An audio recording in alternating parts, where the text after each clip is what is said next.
Meu nome é Luiz Gustavo e estamos juntos mais uma vez para conhecer os pontos críticos da lição dos adultos. Então se liga que o Resumeco tá no ar. Só reforçando que esse trimestre estamos falando sobre a lição dos Hebreus, beleza? Na verdade a lição tem como tema os Hebreus. Estamos na lição de número 4 com o título Jesus, nosso irmão fiel. A lição de número 3 abrange um Jesus divino e a lição do número 4 abrange um Jesus humano. O que mais me encanta no cristianismo é a percepção divina da necessidade humana.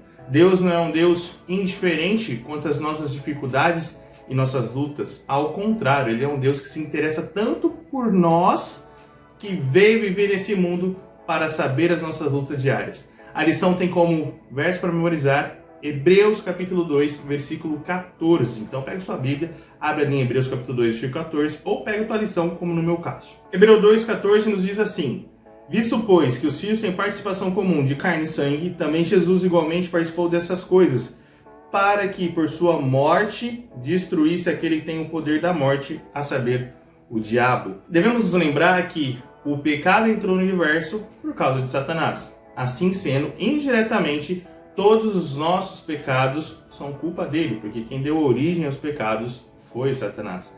Cristo então veio ao mundo para tirar essa escravidão do pecado de nossas vidas. Ele veio para nos libertar dessa influência pecadora. Nós já nascemos com a natureza pecadora e vivemos nessa constante batalha entre o pecado e a santidade. E tudo bem, nós somos humanos, a gente vive assim mesmo, tá bom? Então não se cobre tanto por não ser perfeito. Porque o único ser perfeito foi Cristo, que não teve pecado e morreu por mim e por você. E assim ele pode ser o nosso Redentor. O verso 14 aqui de Hebreus 2 destaca que é por causa da morte dele que nós somos libertos da escravidão do pecado. Curioso que lá em Levítico 25, na lei de Moisés, nos diz que quando alguém ficasse tão pobre, mas tão pobre, que precisasse vender as suas coisas, ou se vender como escravo a alguém, um irmão, um parente próximo, poderia reaver tudo de volta, pagando a dívida para essa pessoa. E como eu já disse, geralmente era um irmão que fazia isso pelo outro irmão. Poderia também esperar 50 anos ali para pegar o ano de jubileu, mas poxa vida, 50 anos como escravo, então muitas vezes os irmãos pagavam a dívida dos outros para libertar da escravidão ali imposta pela miséria. Cristo pagou o preço da escravidão do pecado, pagou o nosso preço, pagou a morte ali para nos libertar dessa escravidão. E essa lição é fenomenal porque aborda esse Cristo tão próximo que ele nos chama de irmão. Quando você pega Hebreus 2, está aqui comigo, Hebreus 2, verso 11, vamos ler comigo Hebreus 2, versículo 11. Olha o que o texto nos diz. Pois tanto o que santifica como os que são santificados, todos vêm de um só. Por isso é que ele não se envergonha de lhe chamar irmãos. Cristo não sente vergonha de ter eu e você como seu irmão. Eu conheço pessoas que às vezes têm vergonha do seu irmão. Talvez você conheça. Existem pessoas que têm orgulho do seu irmão.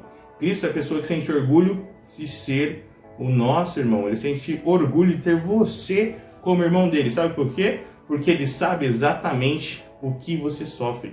Ele sabe exatamente como é difícil viver nesse mundo. Hebreus 2, verso 9. Vemos, todavia, aquele que por um pouco tendo sido feito menor do que os anjos, Jesus, por causa do sofrimento da morte, foi coroado de glória e de honra, para que pela graça de Deus provasse a morte por todo o homem. O Cristo sabe tanto que sabe até a dor da morte para nós. Tanto como ele sofreu quando Lázaro morreu, como ele mesmo morreu para nos salvar. Então Cristo ele veio para se identificar totalmente conosco. A lição 3 abordou um Cristo divino.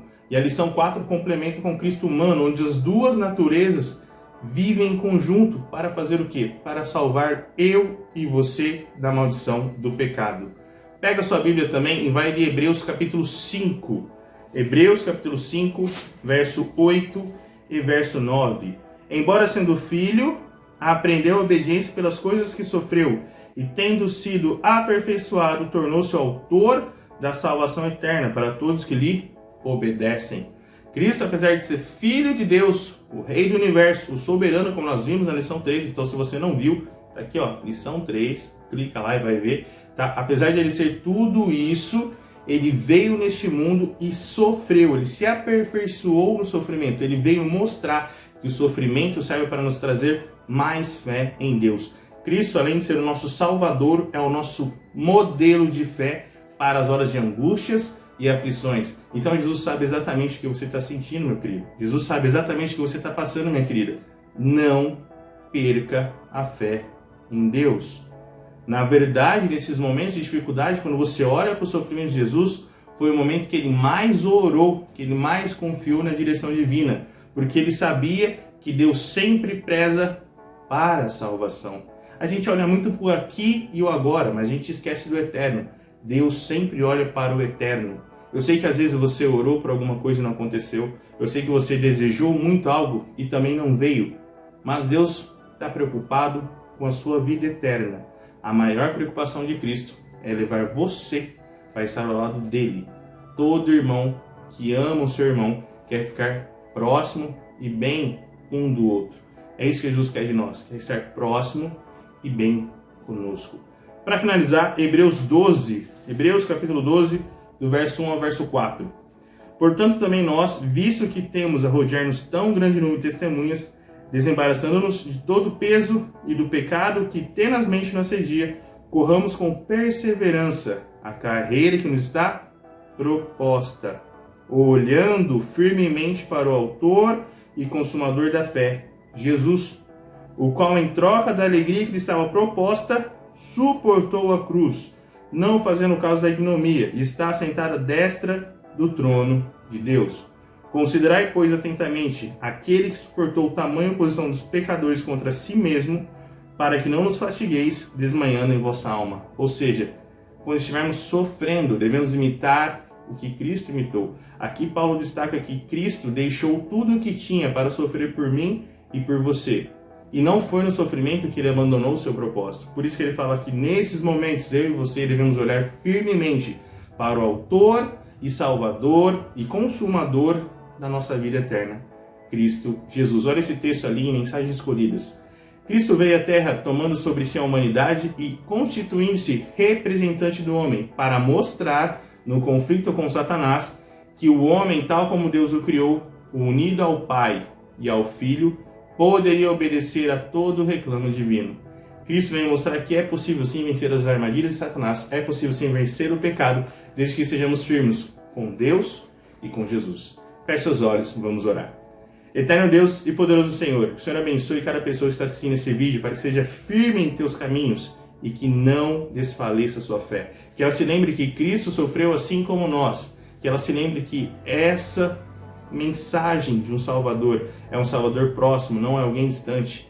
Ele veio para saber exatamente o que nós passamos. Por favor, Senhor, nos ajude a ter fé nos momentos de dificuldades. Em nome de Cristo Jesus. Amém. É isso aí, essa foi a lição de número 4. Deixa aqui nos comentários quais pontos críticos você absorveu dela. Aproveita também, se inscreva no canal e nos siga nas redes sociais. Forte abraço a todos e que Deus os abençoe.